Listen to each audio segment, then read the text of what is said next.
पहचाने भैया, सीतापुर के निर्मल बोल रहे हैं।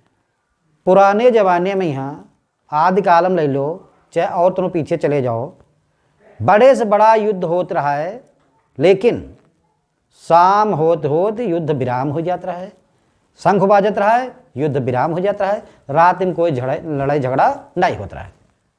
लेकिन आज के लड़ाई का है, जितने सांझ बढ़ते है उतने लड़ाई बढ़त चली जाते है। पति पत्नी के बीच में यहाँ जो लड़ाई होती है वही मो पुराने जमाने का नियम लागू हो चाहिए, जब सांझ हो तो युद्ध विराम हो जाग चाहिए। लेकिन ऐसा नहीं होते है, जितने सांझ बढ़त जाते हैं, शामावत जाते हैं, रात बढ़त जाते हैं, युद्ध और बढ़त चला जाता है। जितने दिन हो जाने पास आवत हैं, युद्ध और बढ़ा करते हैं।